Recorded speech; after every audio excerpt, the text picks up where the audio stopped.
10 नवंबर को इनको बंद कर देते हैं। इसके बाद इनसे बयान लिए जाते हैं 5 दिन। अरविंदो फार्मा इनको बीजेपी के इलेक्ट्रॉनिक बॉन्ड खरीद करके 5 करोड़ रुपए देती है।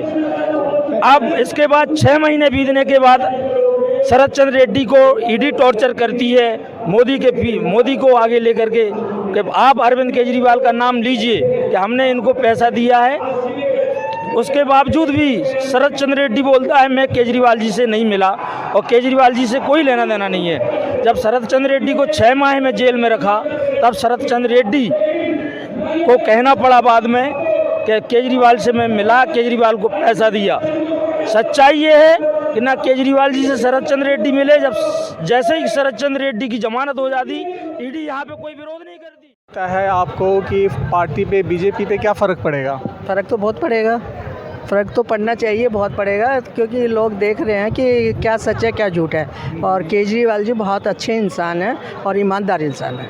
मगर वो तो शोर मचा रहे हैं कि शराब घोटाले के अंदर में ही इनको। नहीं, ये देखिए ना, आप 100 करोड़ के घोटाले को कह रहे हैं, जो हज़ारों करोड़ का घोटाला होता है उससे कभी नहीं लाते हैं। ऐसा क्या? मगर इस पे कोई खुल के बोल क्यों नहीं पा रहे हैं? देखिए, इसके बारे में तो हम नहीं कुछ भी कह सकते। मैं तो खुद बोल रही हूँ तो मैं अपने बारे में ही कह सकती हूँ, बाकी तो बोल रहा है, जनता खुल के बोल रहा है। मगर जो मेन उसका जो हाथ में जो चैनल है ना, वो बातों को दबाया जाता है। आपके ऐसे जो सोशल मीडिया जो जमाने आज के डेट में भारत में सबसे बड़ी भारत का रीढ़ की हड्डी जो बनी है तो सोशल मीडिया बना है। क्या आप मानते कि नहीं? बिल्कुल बिल्कुल। आज तक जियो न्यूज ये सब बेकारे हैं, ये सब पैसे वाले हैं। अगर हम उनको पैसा दे दें वो हमारे पक्ष में बोलेंगे, हम न दे तो हमारे खिलाफ।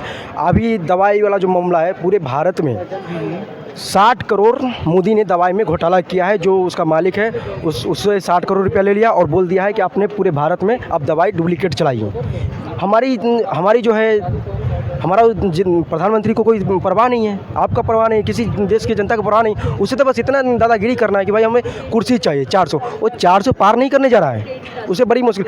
आप मोदी जी भी हारेंगे, अमित शाह भी गुजरात से गांधी मैदान से हार रहे हैं, हर जगह से हार रहे हैं। वो कहीं नहीं, वो 400 पार जो बोल दिए ना, उनके सबसे बीच में लाया NRC MPR मुद्दा, वो भी नहीं चले। राम मंदिर उठाए, वो भी नहीं चला। फिर किसान आंदोलन का लाया, वो भी नहीं चला। यूपी में जो वो भी नहीं चला। तब जाके ही सोचा कि अब विपक्ष जो है उन्हीं को हम पकड़ें, तब उसको करें। ये भी है ना, इनके मोदी जी के जो है ना विपक्ष गले का फांसी पड़ गए, इसे गले का फांसी पड़ गए हैं कि भाई ये तो इंडिया अलायंस जो गठबंधन तगड़ा हो गया। हम तो बीच में ये जो आज तक जियो न्यूज वाले जो हैं वो सब हंगामा करेंगे, ये सब बिखर गए हैं, अब टूट गए हैं, ये करे हैं, वो करे हैं, 2 धर्म में बट गए हैं। ये सब कुछ नहीं है। आज देख लिए ना, आज तो जियो न्यूज जो है इंडिया वाले, आज तक सब चैनल वाले थे। आज देख लिए ना 31 मार्च को क्या रहे थे। आज सबको पता चल गया कि टूटे नहीं है, ये अंदर से मजबूत है।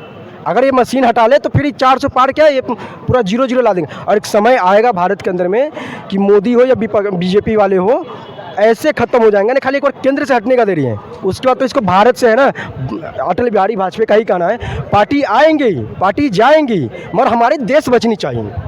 तो ये देश नहीं बचा रहे मोदी जी, ये सोच रहे हमारी पार्टी बचे, हमारी पार्टी बचे। हमारी पार्टी का तो नाम राष्ट्रवादी बताते हैं। कौन? बीजेपी। नहीं, वो तो जो भी उससे कहने से क्या होता है, कुछ नहीं। वो तो अच्छा है कि अटल बिहारी वाजपेयी ने जो अपनी पार्टी बनाया है, अगर वो पहले 1994 में अगर जो है ना अटल बिहारी वाजपेयी की जगह पर अगर मोदी रहता ना, तो ये तो कहते कि सबसे बड़ी हम ही है पहले। ये तो अच्छा है कि सबसे पहले प्रधानमंत्री अटल बिहारी वाजपेयी बन गए, हमारे देश के बहुत ही है। और वो कहते हैं कि 40 करोड़ है ना, 140 करोड़ जनता हमकी जवाब देने जा रहा है। बस अपना जो वोट गिराइएगा, जो मशीन में पर्चा निकलेगा, उस पर्चे को आप अपने हाथ में ले लीजिएगा और घर पे आ जाएगा। क्योंकि कल होके फिर इस शासन आएगा, दोबारा रिटर्न करेंगे ना। अगर बाई चांस आ गए, हमसे तो 140 करोड़ जनता नहीं चाहते हैं, अगर आ गए तो दिखाना पड़ेगा ना कि हाँ हमने 2024 में ही वोट दिए थे। ये मेरे पास एक प्रूफ है। आपने बहुत अहम बात आपने बोला है, अगर वो पर्चा आएगा तो उस पर्चा का प्रयोग कैसे करोगे आप? उसको आप दिखा सकते हैं। कैसे दिखाओगे? वो डब्बा आएंगे, फिर वो दिखाना है कि हाँ ये चीज़ हमने वोट इसको दिए हैं। एक समय फिर हम जाएंगे जनता के बीच में, जब नहीं मानेंगे तो सुप्रीम कोर्ट में आएंगे, उनके बीच में जाएंगे, फिर वो जमा करेंगे, फिर उससे चुनाव होता है। एक चीज़ और मैं आपको बताऊँ, से बहुत बारीकी हुई बात, एक होता है जो विश्वास मत होता है, जनता विश्वास मत। अगर ये पर्ची से अगर जनता को लगेगा कि हमने इनको वोट दिया है, जब वो पर्ची जमा करेंगे फिर उसके अकॉर्डिंग होगी, ऐसा कोई नियम बना है? इसी नियम का तो विपक्ष मांग कर रहे हैं। इसी नियम का तो विपक्ष मांग कर रहे हैं, मगर जो इलेक्शन कमीशन है वो तो मानने के लिए तैयार कहाँ है। हाँ, इसी के लिए तो कर रहे हैं, मगर वो जो घोषणा हमसे करवा रहे कि अभी हमसे रखेंगे, हमारे जो नियम आए हैं कि अपने आप में अपना रखना है, अपना रखना है कि कल को अगर लोकतंत्र खतरे में रहे तो दिखा तो सकते हो ना। हाँ, अब ये 170 NRC इम्प्यार सिर्फ एक मुसलमान के लिए नहीं है, वो हर चीज़ के लिए धीरे धीरे सबके लिए लाएंगे वो। NRC जो हुआ है आसाम के अंदर, उससे सब लोग को पता लग जानी चाहिए था कि उसके अंदर NRC में कितने लोग फंसे थे, खुद पता लग जाएगा। उनमें सबसे ज़्यादा बीजेपी वाले ही अर्जेंट फंसे थे। कितने लोग फंसे हैं पता आपको? कुछ 1 लाख के कुछ ऐसे फंसे थे जो 17 लाख लोग NRC में फंसे हैं, पता आपको? हाँ, ये पता है। इसके अंदर से 12 लाख कौन है पता है आपको? वही उन्हीं के हैं, हमारे नहीं है, उनके हैं। तो पहले NRC लाए तो फिर CA क्यों लाए थे ये?